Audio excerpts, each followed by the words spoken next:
Sesampainya di rumah sakit, Siska langsung dibawa ke ruang persalinan. Bimo dan Raka menunggu di lorong yang dingin. Apa sebenarnya yang terjadi? Mari kita dengarkan ceritanya dari awal. Kompleks perumahan, Gria Harmoni, selalu tampak tenang di siang hari. Di rumah nomor 12, Bimo duduk di depan monitor komputernya, bekerja sebagai desainer grafis lepas yang jarang keluar rumah. Baginya, dinding rumah adalah batas dunianya. Namun, dinding itu ternyata sangat tipis. Hampir setiap hari, Bimo bisa mendengar suara koper yang diseret di lantai sebelah, rumah nomor 14. Itu adalah tanda bahwa Raka, sang tetangga yang bekerja sebagai pilot maskapai internasional, akan pergi bertugas selama berhari-hari. Tak lama setelah suara mobil Raka menjauh, suasana di sebelah akan berubah menjadi sunyi yang mencekam.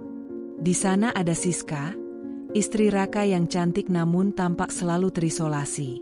Pertemuan yang mengubah segalanya terjadi pada suatu sore yang mendung. Pipa air di taman depan rumah Siska pecah, membanjiri terasnya. Bimo yang melihat dari balik jendela segera keluar membawa kunci Inggris. "Biar saya bantu, Mbak Siska."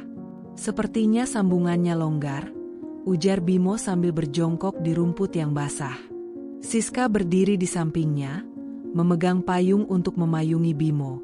"Terima kasih, Mas Bimo. Raka sedang terbang ke London.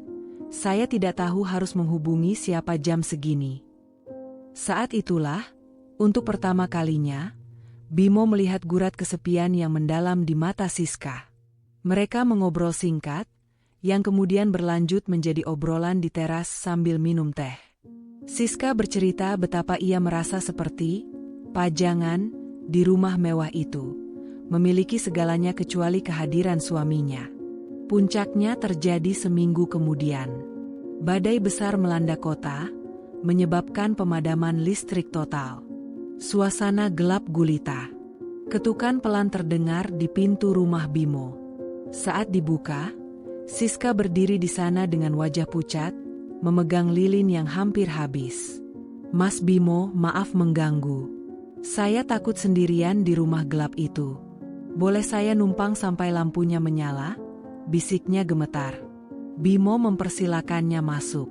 Di ruang tengah yang hanya diterangi cahaya lilin, batas antara empati dan nafsu mulai kabur. Mereka duduk berdampingan di sofa. Kehangatan tubuh yang saling bersentuhan di tengah dinginnya malam badai memicu percikan yang selama ini terpendam. "Raka, tidak pernah ada saat aku ketakutan seperti ini," tangis Siska pecah di bahu Bimo. Bimo tidak menjawab dengan kata-kata. Ia memeluk Siska, awalnya untuk menenangkan, namun dekapan itu berubah menjadi sesuatu yang lebih intim. Di balik dinding tipis yang biasanya memisahkan kehidupan mereka, malam itu sebuah pengkhianatan besar dimulai.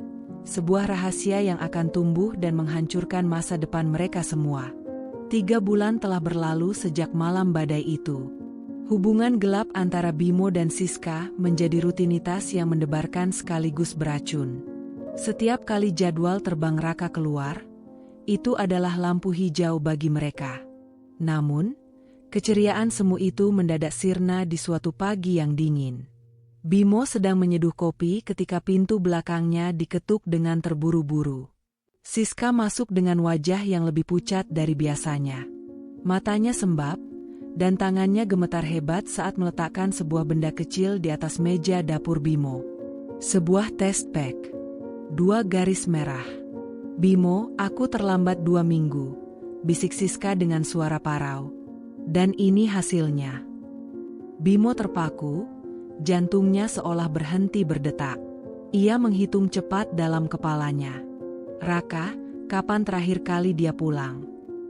Siska menutup wajahnya dengan kedua tangan, tangisnya pecah.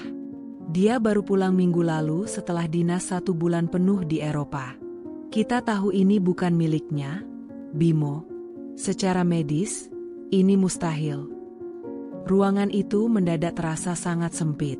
Ketakutan menyelimuti mereka seperti kabut tebal. Jika kehamilan ini berlanjut, mereka tidak hanya mengkhianati pernikahan, tetapi juga mempertaruhkan nyawa dan reputasi mereka di lingkungan yang kental dengan gosip itu. Apa kita harus menggugurkannya? Tanya Bimo dengan suara sangat pelan, hampir tidak tega mengucapkannya. Siska menggeleng kuat-kuat. Aku tidak bisa. Tapi Raka sangat menginginkan anak.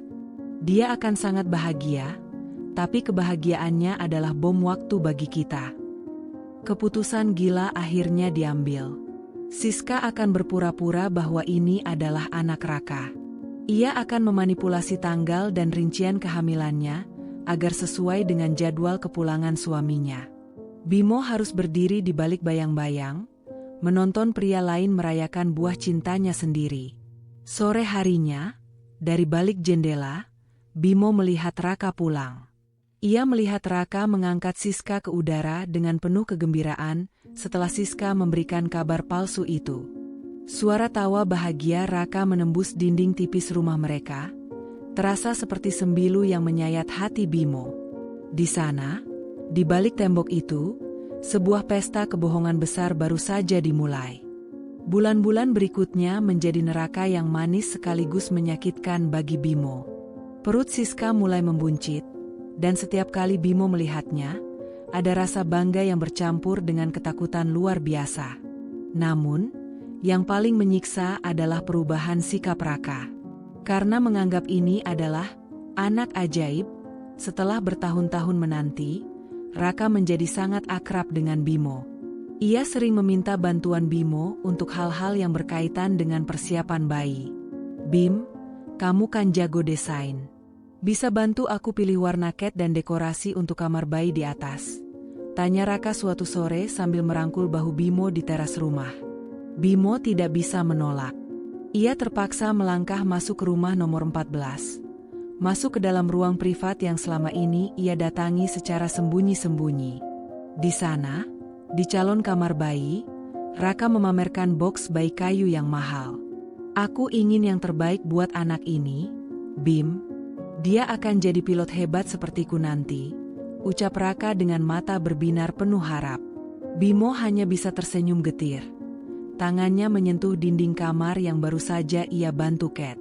Di depannya, Siska berdiri mematung sambil membawa nampan berisi minuman. Mata mereka bertemu di belakang punggung Raka, tatapan yang penuh dengan rasa bersalah dan keputusasaan. Siska tampak sangat tertekan. Ia harus membiarkan suaminya mencium perutnya setiap malam, sementara ia tahu bayi di dalamnya adalah milik pria yang berdiri di samping suaminya saat ini. Keadaan semakin sulit saat Raka mengadakan acara syukuran kehamilan 6 bulan. Seluruh tetangga diundang. Bimo dipaksa duduk di barisan depan, mendengarkan doa-doa tulus untuk kesehatan bayi itu. Saat Raka memberikan pidato singkat tentang betapa ia mencintai istrinya dan calon anaknya, Bimo merasa mual. Ia harus keluar ke taman untuk sekadar bernapas. Siska menyusulnya ke taman belakang yang gelap.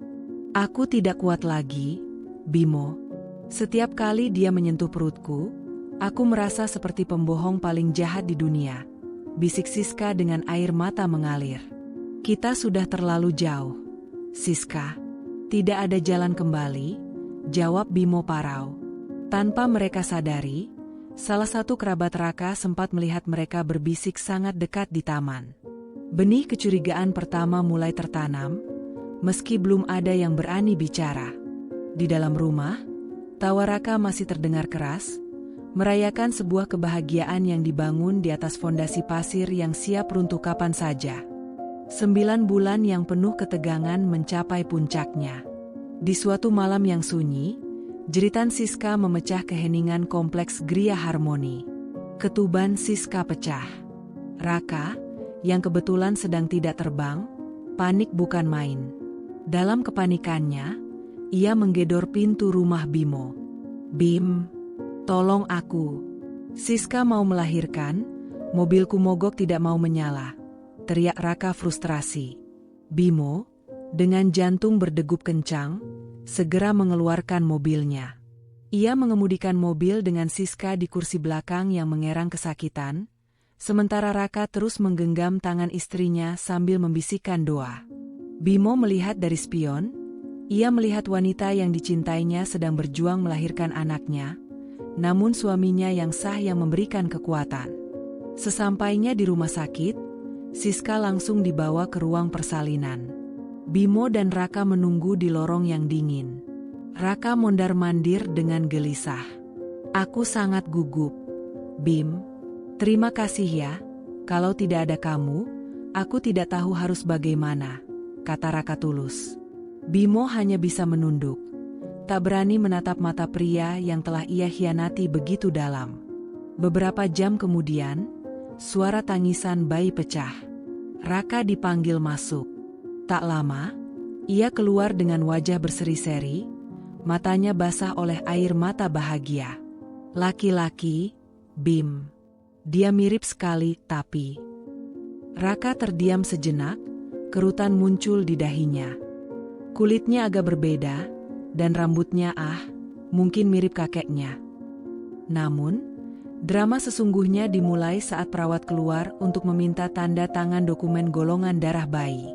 Pak Raka, ini hasil tes awal untuk catatan medis. Bayi Anda bergolongan darah A, ucap perawat itu singkat sebelum pergi. Raka terpaku di tempatnya berdiri. Ia terdiam cukup lama. Bimo yang duduk di kursi tunggu merasa darahnya membeku. Sebagai pria yang cerdas, Raka tahu sesuatu yang mendasar. Bim. Suara Raka mendadak berubah menjadi sangat rendah dan dingin. Aku bergolongan darah O, Siska juga O. Guru biologi manapun tahu kalau dua orang bergolongan darah O tidak mungkin punya anak bergolongan darah A. Raka menoleh perlahan ke arah Bimo. Matanya yang tadi penuh rasa terima kasih kini berubah menjadi tatapan predator yang mematikan. Ia teringat kembali semua momen Bimo membantu Siska, aroma parfum Bimo di rumahnya, dan bisikan mereka di taman.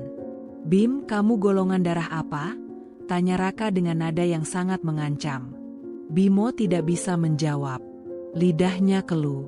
Kebenaran yang selama ini mereka sembunyikan di balik dinding tipis itu kini telah lahir ke dunia, dan tidak ada lagi tempat untuk bersembunyi. Kebenaran yang membunuh, tamat. Lorong rumah sakit yang tadinya tenang, mendadak terasa seperti ruang interogasi yang menyesakan. Raka meremas kertas hasil laboratorium itu, hingga hancur dalam genggamannya. Napasnya memburu, matanya memerah menatap Bimo yang hanya bisa tertunduk diam. Gemetar. Jawab aku, Bimo, apa golongan darahmu? Bentak Raka hingga suaranya bergema di seluruh koridor. Bimo mengangkat wajahnya yang pucat. Dengan suara yang nyaris tidak terdengar, ia menjawab, "Ap, Raka, golongan darahku Ap." Satu pukulan mentah mendarat di rahang Bimo, hingga ia tersungkur ke lantai rumah sakit yang dingin. Raka kehilangan kendali. Ia menerjang Bimo, mencengkeram kerah bajunya dengan penuh amarah. 9 bulan. 9 bulan aku memujamu seperti saudara, mengizinkanmu masuk rumahku, sementara kau menyuntikkan racun ke dalam pernikahanku. Keamanan rumah sakit segera datang memisahkan mereka. Raka berbalik dan masuk ke dalam kamar perawatan Siska dengan langkah kasar. Siska, yang masih lemah di atas tempat tidur dengan bayi di pelukannya, langsung memucat melihat wajah suaminya. "Raka, ada apa?" bisik Siska ketakutan. Raka tidak menjawab. Ia hanya menunjuk bayi itu dengan jari yang gemetar.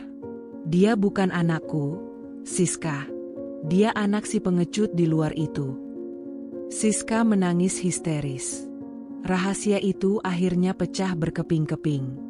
Raka tidak melakukan kekerasan pada Siska, namun kata-katanya jauh lebih tajam dari pisau manapun. "Aku akan mengurus surat cerai. Jangan pernah menginjakkan kaki di rumahku lagi. Bawa anak haram ini, dan pergilah bersama tetangga pilihanmu itu." 6 bulan kemudian, kehidupan yang mereka impikan sebagai cinta sejati, ternyata hanyalah fata morgana. Bimo dan Siska kini tinggal di sebuah apartemen kecil yang jauh dari kompleks Gria Harmoni. Bimo harus bekerja 2 kali lipat lebih keras karena reputasinya tercemar, sementara Siska terjebak dalam depresi berat pasca melahirkan. Anak itu, yang diberi nama Adit, tumbuh sehat. Namun, setiap kali Bimo menatap wajah anaknya, ia tidak melihat kebahagiaan. Ia melihat wajah Raka yang penuh amarah. Ia melihat pengkhianatan yang ia lakukan. Adit menjadi pengingat hidup akan dosa yang mereka buat. Raka telah menghilang, pindah ke luar negeri dan memulai hidup baru, meninggalkan luka permanen di hati mereka. Bimo dan Siska memang bersama, namun cinta mereka telah mati sejak malam di rumah sakit itu.